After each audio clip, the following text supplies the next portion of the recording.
My name's Nolene and I'm one of the volunteers that delivers the Greta Bunyip to the local area. The newsletter came about after a series of workshops that were initiated by the local council, and a lot of the residents came together, and out of it came the issue of communication, and that there really was no way for residents to get a good idea of what was happening. And it was also identified that people would like to have a newsletter, and so that was one of the things when we were looking at what can we do, and hence the Greta Bunyip was born. Darren Ross is the editor of the Greta Bunyip, and he and his wife Sandy put that together. And Darren will send out an email to us and say, this is the due date, if you want anything in, this is when it needs to be. So we will email articles, different things, photos we have in the past to him. He will let us know how much room's in the bunyip and what he wants to put in the bunyip. For example, it'll be coming up to Christmas time, so the pre-Christmas bunyip will be full of things that are happening around the district at that time. There's about 300 of the Greta Bunyips printed. There's 6 volunteers who deliver to people's letterboxes. They get dropped off to us, and we each have our designated areas, and jump in the car and off we go.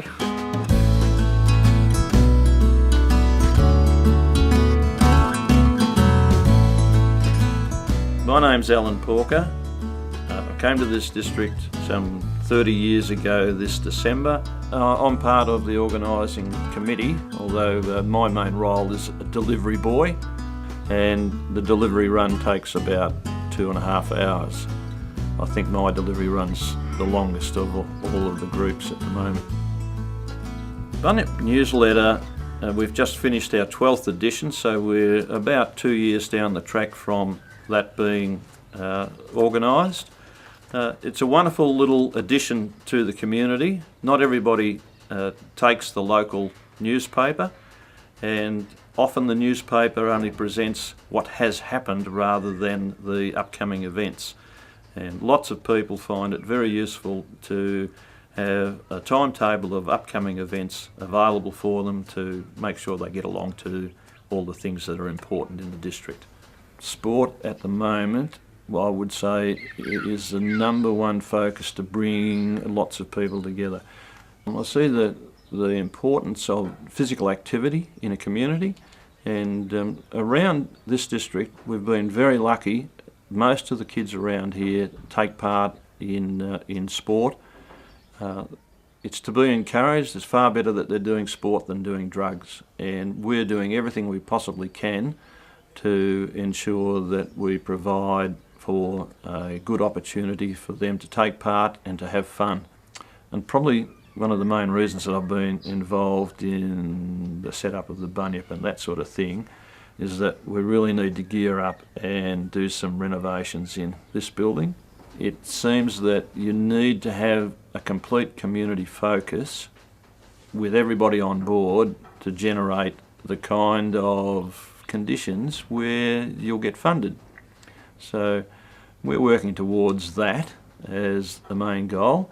We've had donations from local community in terms of the tractor sitting down at the end of the oval was donated by a local farmer from Mairee. His boy plays in the A grade side, and you get the family support coming through. It's all part of the deal.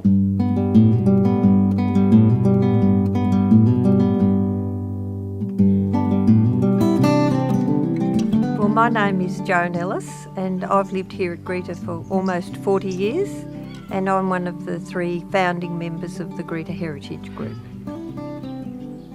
So in the latest edition of the Bunyip, there's an article from the Heritage Group, and in that I talk about the 2 halls and how the recreation reserve came to be. And another feature in the article is also about the fact that it's now 60 years since that fire came through this district, and there aren't too many people around who've got a living memory of that. And so we thought it was important to somehow mark that occasion. So at the end of the year, in November, we're combining with the Fire Brigade when it's their open day, and we're going to have a display there of some of the articles and perhaps memorabilia that come from that time. Well, for me, becoming aware of our heritage and sharing our heritage, that's part of who I am. I've always been interested in history and always been the person in the family who grabbed the camera, and sometimes that's a nuisance and sometimes they later like it.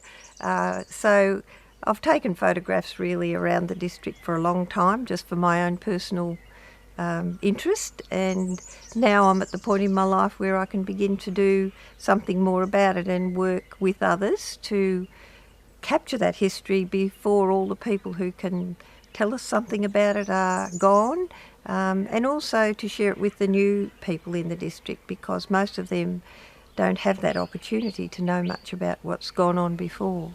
Well, I think the Bunyip is important because it's a way of communicating with lots of people in the community, and some of whom don't even live here anymore. As people get older, many of them go to Wangaratta, but they still like to receive the local news, and many of those people come back to Greta quite a lot. They come back and watch the football, or they come back and attend their local church, or they come back and go to the craft group, or they just keep up their contacts within the community. So it is a place with a strong sense of community, but I think on the other hand, you have to get out and make contacts for yourself. I don't think if you come here and just expect everything to fall in your lap, well, it's probably like anywhere else. You've got to be active yourself, yes.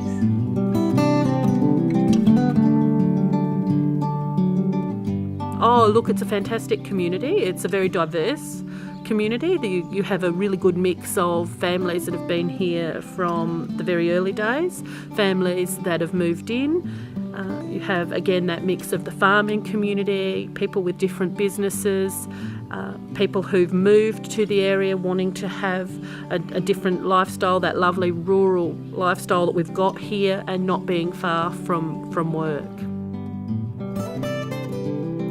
Given that we've just come out of an 11-year drought with 2 years of very good seasons, overall it's just a wonderful place to live. The community here, it has been outstanding from the moment we set foot in the place.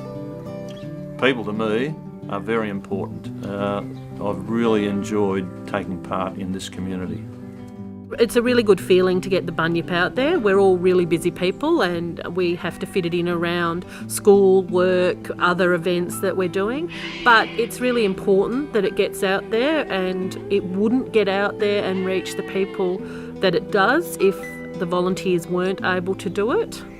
But they're committed to getting it out, and it means that we actually get things out and about into the community that otherwise wouldn't get there.